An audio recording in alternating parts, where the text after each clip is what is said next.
ঈশ্বরের মহানামে ধন্যবাদ জানাই, শুভেচ্ছা জানাই এবং ঈশ্বরকে ধন্যবাদ জানাই যে আরেকটি নতুন মাস তিনি উপহার দিয়েছেন আমাদেরকে। সত্যি তিনি খুব কত মহান ঈশ্বর যে আমরা তার অনুগ্রহে, তার দয়া এই নতুন মাস আরেকটি দেখতে সাহায্য করেছেন। আমরা জানি দিন দিন প্রতিদিন কত ঘটনা ঘটছে, কিন্তু তার মধ্য দিয়ে ঈশ্বর তিনি আমাদেরকে জীবিত রেখেছেন। তাই ঈশ্বরকে ধন্যবাদ দিই। খ্রিস্ট প্রিয়জন, আসুন আমরা ঈশ্বরের সামনে আসি।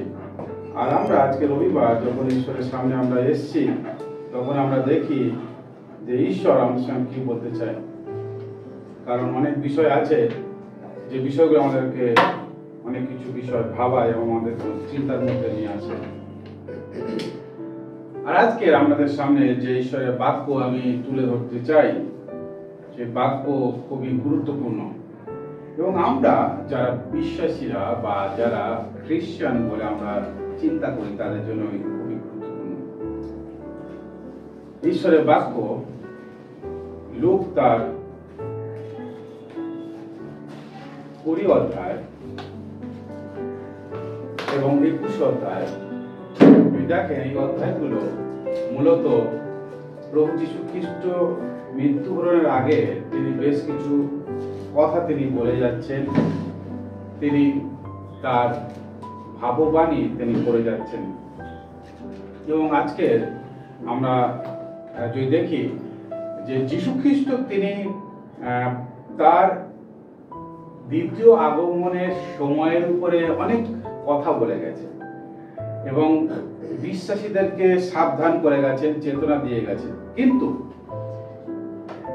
আজকের একটা গুরুত্বপূর্ণ বিষয় আছে যে আমরা যদি দেখি বাইবেলে ঈশ্বরের বাক্যে অনেক জায়গায় এই চেতনা দেওয়া আছে এবং প্রভু তিনি বারবার বলছেন তোমরা সাবধান, তোমরা জেগে থাকো।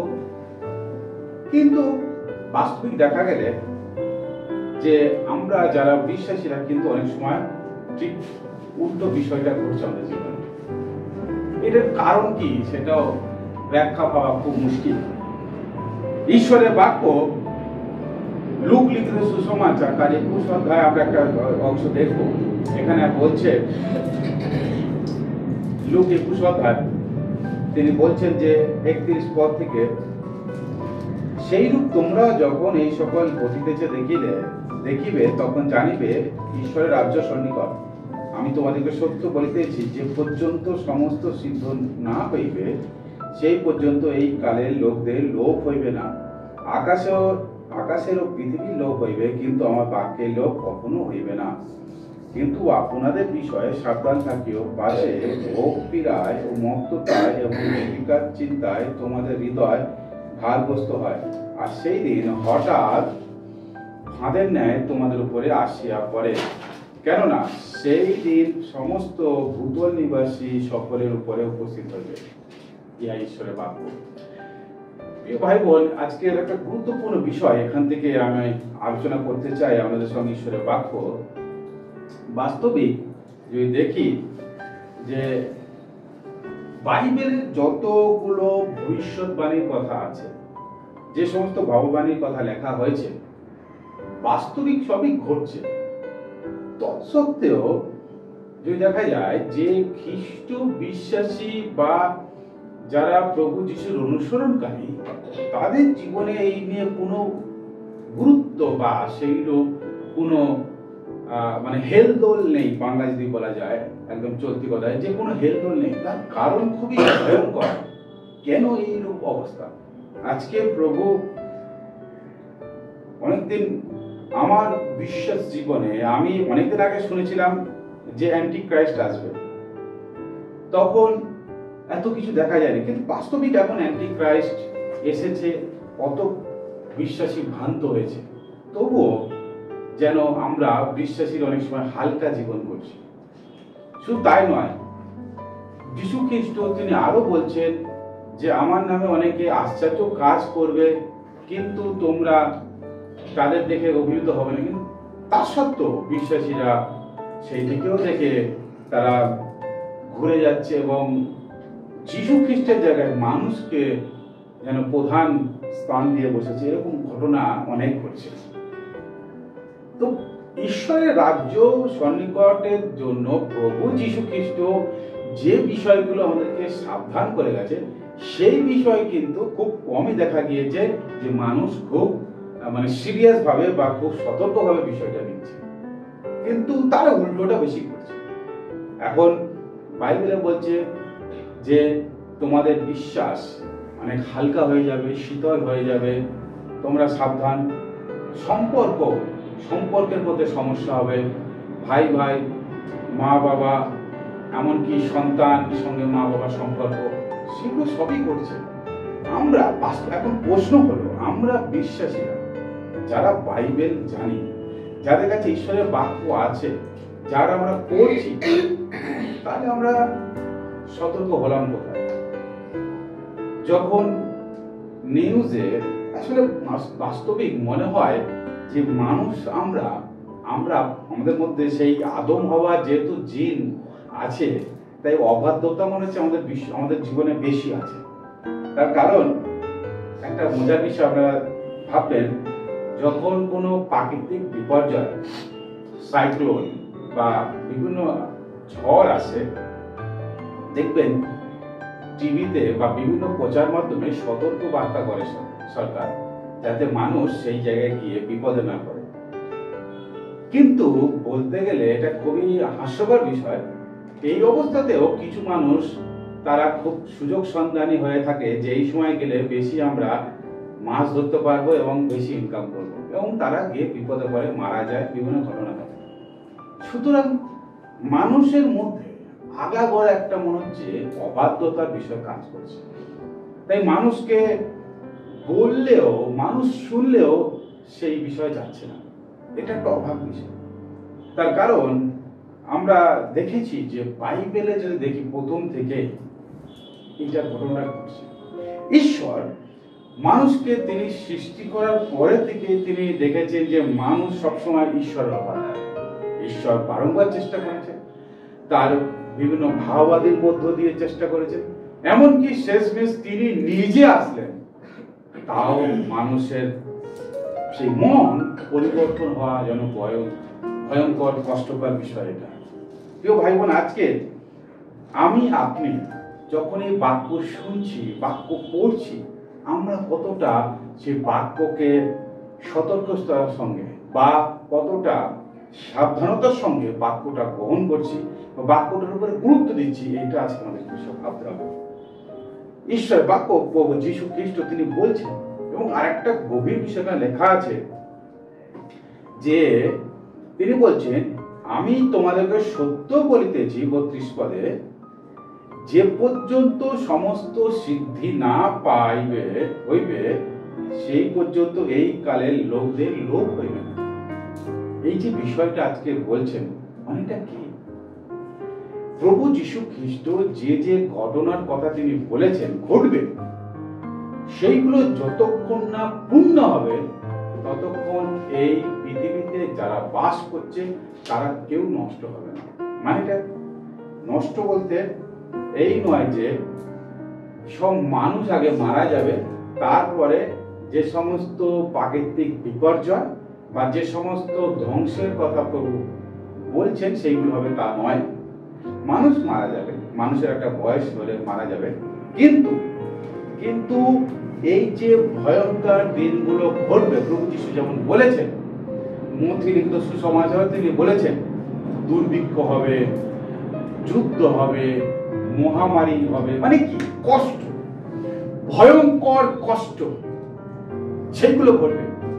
অনেক মানুষ আমরা বলতে শুনেছি যে প্রভু তুমি আমাকে তুলে নাও, এই কষ্ট দেখতে পারি না, কিন্তু বাস্তবিক নয়। তার কারণ মানুষের পাপ, মানুষের মন্দ জীবনের জন্য যে কষ্ট বা যে পাপের বেতন, সেটা ভোগ করতে হবে, তার আগে তুলবে না। প্রভু বলছে তার আগে নষ্ট হবে না। তাই এই জগতের মানুষ ঈশ্বরের অবাধ্যতার জন্য যে শাস্তি ভোগ করে সেটা করতে হবে, তার পরের বিষয় পরে। তার কারণ এখানে লেখা আছে তাদের লোভ আগে হবে না। এই নয় যে তাদেরকে আগে ঈশ্বর মেরে ফেলবে তারপরে পৃথিবী ধ্বংস হবে, তা নয়। পৃথিবী ধ্বংস হতে হতে যে কষ্ট, যে দুঃখ পেতে হবে সেটা পেতেই হবে তাদেরকে। আগে থেকে মানুষকে লোভ করবে না। এখানে ঈশ্বর বাক্য বলছে, ঈশ্বরের আকাশ পৃথিবীর লোভ হলেও প্রভু যা বলছেন এই বাক্য প্রত্যেকটা সফল হবে, কখনো বিফল হবে না, কোনোটা লোভ হবে না। প্রিয় ভাই বোন, এই বিষয় আমাদেরকে শুনতে শুনতে, এই বিষয় আমাদেরকে এই বাক্য পড়তে পড়তে আমাদের মন কত চেতনা পাচ্ছে, কত সতর্ক হচ্ছে সেটা ভাবা দরকার। কারণ বাস্তবিক এই জগৎ এখন বড়ই মন্দ, এবং আমরা প্রতি পদে পদে আমরা দেখতে পাই যে কি ভয়ঙ্কর ঘটনা ঘটছে। কিন্তু তবুও আজকের আমরা কেন চেতনা পাচ্ছি না? আজকে প্রভু যিশু তিনি এত বছর আগে তিনি বলছেন, লুকের দ্বারায় তিনি তার শিষ্য লুকের দ্বারায় তিনি বলছেন, তিনি যেটা বলেছেন লুক সেটা লিপিবদ্ধ করেছেন কত বছর আগে, এবং সেটা সত্যি এখন ঘটছে। এখানে তিনি বলছেন, কিন্তু আপনাদের বিষয়ে সাবধান থাকিও। প্রভু যিশু অ্যাওয়ারনেস দিচ্ছে, হ্যাঁ, সাবধান, তিনি সাবধানতা বলছে। আমরা যদি দেখি ইলেকট্রিকের ট্রান্সফর্মার মিটার, যেখানে আপনাদের বাড়িতে মেইন সুইচ, সব জায়গায় সাবধানতা থাকে, তাই এত 220 ভোল্ট, 440 ভোল্ট, কোথাও বড় ট্রান্সফর্মার নিচে লেখা থাকে 11,000 ভোল্ট, সাবধান, হ্যাঁ, একটা বিপদের চিহ্ন দেওয়া থাকে, কঙ্কালের একটা সাইন দেওয়া থাকে। তো সাবধানতা করছে। এখন যদি আমি সেই সাবধানতা না মান্য করে যদি হাত দিই বা সেই জায়গায় যাই, তার কাছাকাছি গিয়ে কোনো কিছু করি, ঘটনা ঘটতেই পারে, বিপদ ঘটতেই পারে, মারা যেতেই পারি আমরা। তাহলে প্রভু যিনি এই সৃষ্টির মালিক, যিনি আমাদেরকেও রচনা করেছেন, যিনি আমাদেরকে সৃষ্টি করেছেন, তিনি এখানটায় চেতনা দিচ্ছেন। কি চেতনা দিচ্ছেন? তোমরা আপনাদের বিষয়ে সাবধান। কারণ তিনি জানেন যে আমরা হয়তো কেউ কেউ ভুল পথে যেতে পারি, আমরা নষ্ট হয়ে যেতে পারি, কিন্তু সাবধানতা করছে। এবং কোন কোন বিষয়ে সাবধান করছে দেখুন প্রিয় ভাই বোন, সেইগুলো আজকে আমাদের জীবনে কেমন পাচ্ছে ভোগ পীড়ায়। এটা খুব গভীর বিষয়। মানে আজকের মানুষ যদি দেখে ভোগ, মানে ভোগ করার জন্য, মানে সবকিছুকে আস্বাদন করার জন্য, সবকিছুকে গ্রহণ করার জন্য তারা এত ব্যস্ত। আজকে সোশ্যাল মিডিয়া প্ল্যাটফর্ম আপনি দেখুন, আজকে আপনি ফেসবুক, ইউটিউব, সমস্ত জায়গায় দেখুন, ইনস্টাগ্রাম, মানুষ ভোগ, হ্যাঁ, মানুষ কি না করবে। বিশেষ করে আজকের একটা বিশেষ বিষয় ঘটে গেছে যেন এই জগতে, সেটা হচ্ছে খাবার খাওয়া। এই এমন একটা ট্র্যাডিশন চলে এসছে, পাড়ার কোণে কোণে, আপনার প্রতিটা গলিতে গলিতে খাবারের সম্ভারের দোকান, এত খাবারের দোকান, মানুষের থেকে মানে খাবারের দোকান বেশি হচ্ছে। কারণ মানুষ আজকে খাদ্য রসিক, ভোজন রসিক, এই যেমন ভোগ করার জন্য মানুষের মন যেন তৈরি হয়েছে। এবং আজকে আমরা সেটা দেখছি, কি না খাচ্ছে মানুষ, এবং সেই খাবারটা নিয়ে কি না করছে, এবং মানুষকে দেখাচ্ছে। আগে লোক বলতো, এটা পুরাতন আমলের কথা, লোক বলতো লোককে দেখিয়ে খাস না।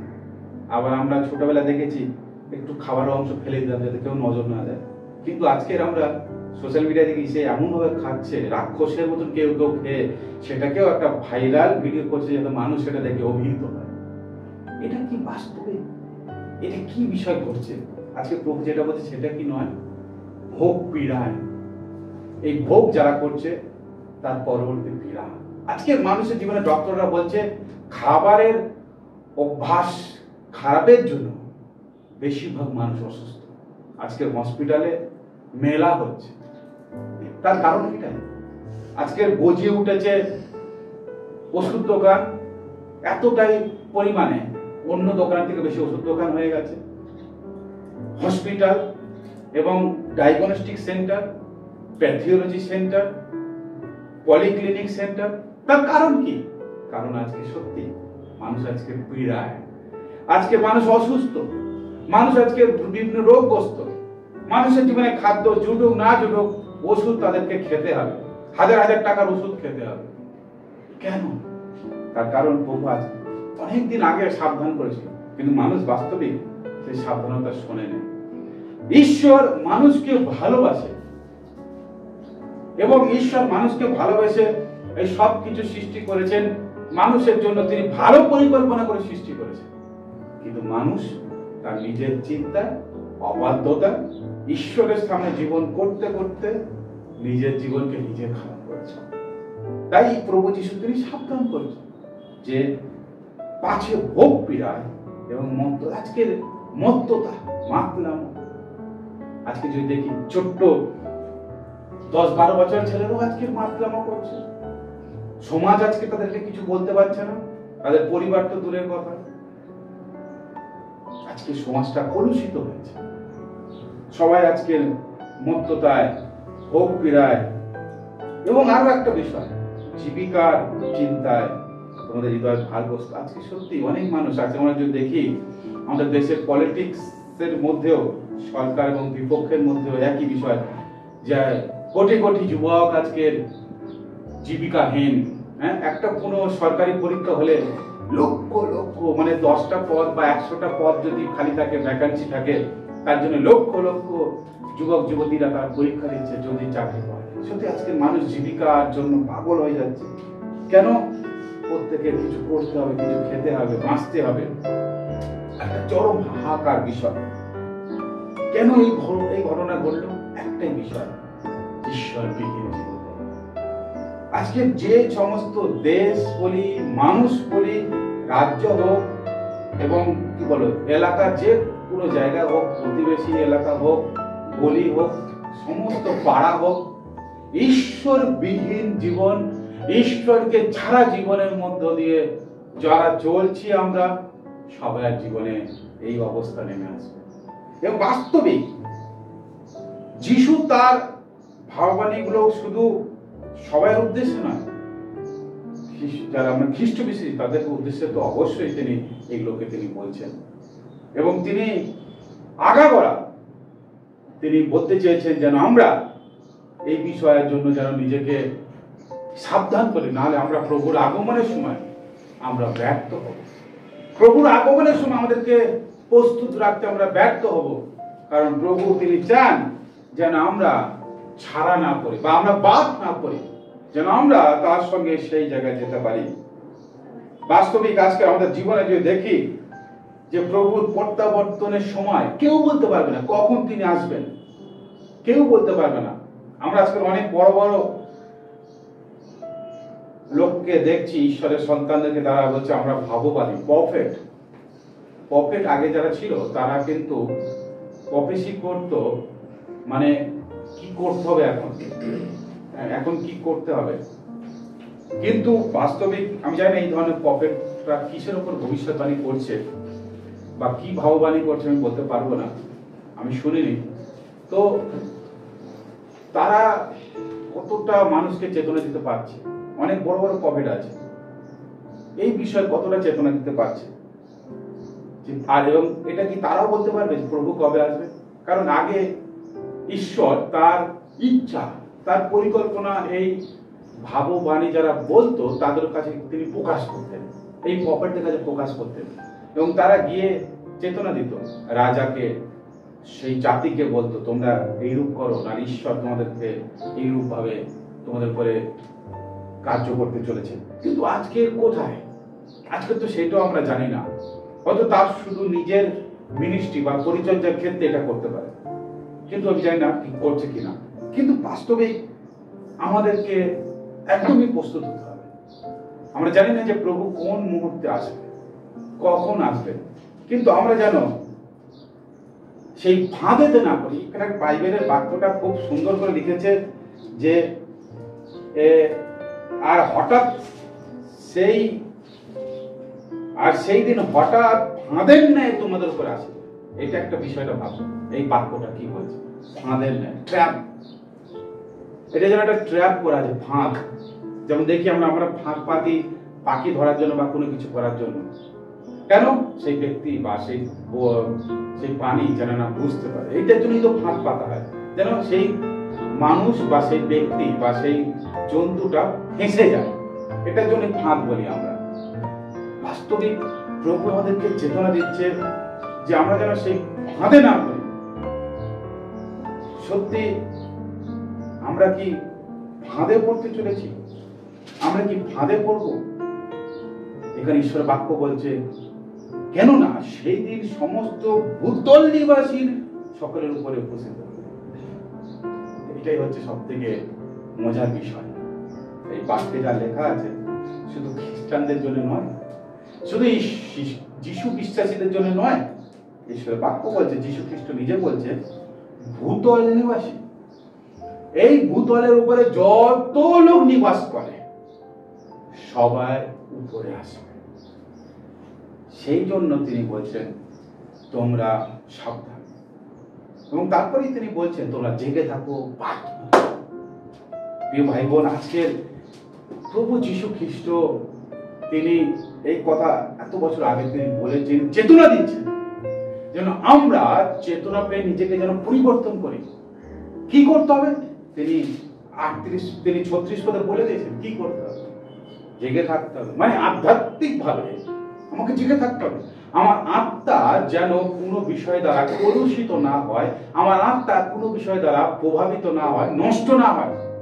কিন্তু ঈশ্বরের বাক্যকে প্রতিনিয়ত পাঠ করার মধ্য দিয়ে, প্রার্থনার মধ্যে জেগে থাকতে হবে। শয়তান বিভিন্ন রকমের কাজ করবে, শয়তান বিভিন্ন ধরনের আপনাকে ফাঁসানোর চেষ্টা করবে, শয়তান আপনার জীবনে বিভিন্ন সমস্যাকে উপস্থিত করবে, শয়তান আপনার জীবনে বিভিন্ন ঘটনাকে উপস্থিত করবে। আপনি আপনার মানসিক শরীর দিয়ে তার সঙ্গে যুদ্ধ করে উঠতে পারবেন না। একমাত্র উপায় হচ্ছে ঈশ্বরের বাক্যকে আপনার পড়তে হবে এবং প্রার্থনা করতে হবে। আপনার প্রার্থনা হলো সেই শয়তানের বিরুদ্ধে তীর ছড়ার মতো। আপনি প্রার্থনা করবেন, শয়তানের সঙ্গে বিজয় নেবে ঈশ্বর। আপনি আমি কোনোভাবে পরিশ্রম করে তাকে কিছু করতে পারবো না। আমাদের দরকার ঈশ্বরের সামনে সমর্পণ, ঈশ্বরের কাছে প্রার্থনা করা, ঈশ্বর সেটা করবে কাজ। কারণ বিশ্বাসীরা আমরা যদি প্রার্থনা না করি, বিশ্বাসে যদি জেগে না থাকি, তাহলে শয়তান আমাদের জীবনে কাজ করবে এবং আমরা দুর্বল হয়ে যাব, আমরা উদ্গ্রীব হয়ে যাব, আমরা চঞ্চল হয়ে যাব, অস্থির হয়ে যাব, কি করব। কিন্তু বাস্তবে আমাদের কিছুই করতে হবে, শুধু প্রার্থনা এবং আমাদেরকে বাক্য পড়ে জেগে থাকতে হবে। কারণ এই সমস্ত বিষয় হবে, প্রভু যীশু বলছে সবকিছু হবে। এবং তিনি এও বলে গেছেন মথি লিখিত সুসমাচারে, এগুলো শুরু, এগুলো দেখে তোমরা চিন্তা করা দরকার নেই, তোমাদের অনেক উথাল পাতাল হওয়া দরকার নেই। আমাদের দায়িত্ব প্রার্থনা করা, আমাদের দায়িত্ব আত্মায় জেগে থাকা, ঈশ্বরের বাক্যকে আরো অধ্যয়ন করা, ঈশ্বর কি বলছে সেটাকে বাক্যকে পড়ার মধ্য দিয়ে, ধ্যান করার মধ্য দিয়ে সেটা শোনা, এটা আমাদের দায়িত্ব। প্রিয় ভাই বোন, বাস্তবিক আজকে এই বিষয়গুলো খুব গভীর বিষয়। এই বাক্য খুব চেতনার বিষয়। আমি আগেও বললাম যে আগেও আমি আমার খ্রিস্ট বিশ্বাসের প্রথমার্ধে আমি শুনেছিলাম অ্যান্টি ক্রাইস্ট, ভুল প্রচারক, মিথ্যা শিক্ষক, বিভিন্ন ঈশ্বরের কাজের লোকেরা নষ্ট হয়ে যাবে, বিভিন্ন ঘটনা ঘটবে। এবং বাস্তবিক আজকে প্রত্যেকটা বিষয় চোখের সামনে ঘটছে।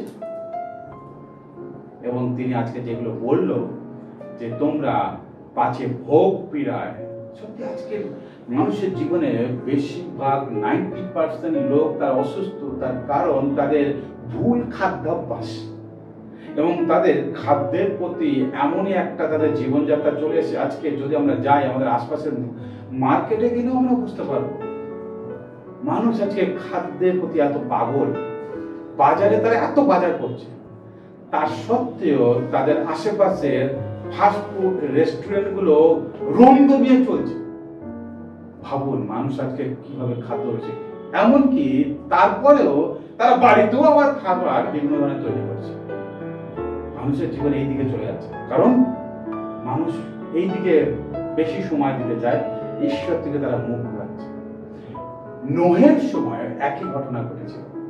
নোহ যখন জাহাজ তৈরি করছিল, মানুষ তাকে ঠাট্টা করেছিল, তামাশা করেছিল, বিদ্রুপ করেছিল। নোহ সেদিন চেতনা দিয়েছিল, কিন্তু কেউ কথা শোনেনি। সেদিনে মানুষ ব্যস্ত ছিল তাদের নিজেদের বিষয়। সেই জন্য প্রভু যীশু খ্রিস্ট তার বাক্যে বলছে তারা এই শেষ সময় তারা বিবাহ ভোজে তারা মস্ত থাকবে। কেন বলছে? আজকে সত্যি এগুলো ঘটছে। আজকে আপনারা দেখুন নিজেরা, প্রতিটা বিয়ে বাড়িতে কোটি কোটি টাকা খরচা হচ্ছে যারা ধনী লোক, এবং যারা মোটামুটি মধ্যবিত্ত, কয়েক লক্ষ লোক শুধু ভোজনের জন্য, খাবারের জন্য, মস্তি করার জন্য খাওয়া আজকে খরচা করছে। বাইবেলে সে সব লেখা আছে। এগুলো পড়তে পড়তে প্রিয় ভাই বোন, এগুলো আমাদেরকে চেতনা দেয় যে সত্যি কেন প্রভু এগুলো বলছেন। আমরা আজকের ঈশ্বরের বাক্যকে যদি না খেতে পারি, আমাদের আত্মা যদি ওদের পরিতৃপ্ত না হয়, আমরা বেশিরভাগ আজকের মানসিক খাবারকে বেশি গুরুত্ব দিচ্ছি। মানসিক আমরা কি খাবো সেটা, কিন্তু যীশু খ্রিস্ট সেই মতি 6 অধ্যায়ে তিনি বলেছিলেন কি খাবো কি পরবো এই নিয়ে তোমরা চিন্তা করো না। কিন্তু দেখুন সকাল 6টায় থেকে মার্কেট যখনই খোলে মানুষ, আমরা এই চিন্তাটাই নিয়ে পাগল হয়ে যায় আজকের কি মেনু হবে। সকাল না হতে হতে মাংসের দোকান থেকে আরম্ভ করে সবজির দোকানে ভিড় আরম্ভ হয়ে গেছে, মানুষ কি খাবে। কিন্তু স্বর্গীয় পিতা যিনি আমাদের জন্য অপেক্ষা করছেন, আমরা তার সঙ্গে কখন কথা বলবো, কখন তার বাক্য খাবো, সে বিষয়ে আমরা অনেককে আজকে হয়তো সে বিষয়ে ভাবি না, ভাবছিও না। বাস্তবিক আমরা সত্যি বেশিরভাগ মানুষ ভোগ পীড়ায় আমরা আক্রান্ত হয়ে যাচ্ছি। প্রিয় ভাই বোন, আজকের আমাদেরকে নিজেকে দেখতে হবে যে কেন ঈশ্বর এত চেতনা দেওয়ার পরেও আমরা বিশ্বাসীরা কেন হারিয়ে যাচ্ছি, কেন আমরা এই সমস্যার মধ্যে পড়ে যাচ্ছি। বাস্তবিক আমরা কি সত্যি আজকে ঘুমিয়ে পড়েছি? প্রভু যীশু যেটা বলছিল সর্বসময় 36 পদে বলছে তোমরা সর্বসময় জাগিয়ে থাকো। তাহলে এই নয় যে আপনি রাতে ঘুমাবেন না, এটা আধ্যাত্মিক ভাবে বলছে। এই সর্বসময় জেগে থাকতে গেলে কি করতে হবে? প্রার্থনা করতে হবে। বলছে প্রার্থনা করতে হবে। ভাই বোন, আমাদের আত্মায় জেগে থাকতে হবে, প্রার্থনা করতে হবে যেন আমরা নষ্ট না হয়ে যাই। মনে রাখেন ঈশ্বর আমাদেরকে ভালোবাসেন। আমরা যাতে নষ্ট না হই, তিনি নিজে এই ধরাতলে নেমে এসেছেন, দাসের রূপ ধারণ করে তিনি নিজেকে নত করে তিনি এসেছেন যেন আমাদের সমস্ত শাস্তি, আমাদের সমস্ত পাপের বোঝা নিজের উপরে নিয়ে তিনি নিজের সেই রক্ত দিয়ে তিনি আমাদেরকে মুক্ত করেছেন, আমাদেরকে স্বাধীন করেছেন। তারপরেও তার এই ভালোবাসা, তার এই বলিদানকে আমরা কিভাবে আমরা নগণ্য ভাবে দেখতে পারি, বা আমরা ছোট করতে পারি, বা আমরা গুরুত্বহীন ভাবে দেখতে পারি। প্রিয় ভাই বোন, ঈশ্বর আমাদেরকে এতটাই ভালোবাসেন, ঈশ্বরের বাক্য বলছেন তিনি চান না যে আমরা কেউ বিনষ্ট হই। তিনি চান যেন আমরা প্রত্যেকে, প্রভু যীশু বলছেন পিতা আমি প্রার্থনা করছি, আমার এটাই ইচ্ছা যেন আমি প্রত্যেকে তোমার কাছে ফিরিয়ে নিয়ে যেতে পারি। জানি হয়তো এটা খুব কঠিন, কিন্তু ঈশ্বরের পক্ষে অসম্ভব কিছুই নয়। তাই আমাদেরকে এই বিষয়ে নিজেদেরকে চেতনা করতে হবে যেন আমি নিজে না হারিয়ে যাই, আমি যেন নিজে না প্রভুর থেকে দূরে চলে যাই, আমি নিজে যেন আমরা সেই ফাঁকে যেন না পড়ি, সেই ফাঁদে যেন আমরা না পড়ি। প্রিয় ভাই বোন, ফাঁদ সর্বদা আপনার চারপাশে পাতা আছে। শয়তান বিভিন্ন মানুষের দ্বারাই হোক আপনার সামনে ফাঁদ পেতে রেখেছে আপনার আশপাশে। যদি আপনি জেগে না থাকেন, যদি আপনি বাক্য না পড়েন, যদি প্রার্থনা না করেন, তাহলে আপনি সেই ফাঁদে পা দিয়ে পড়বেন।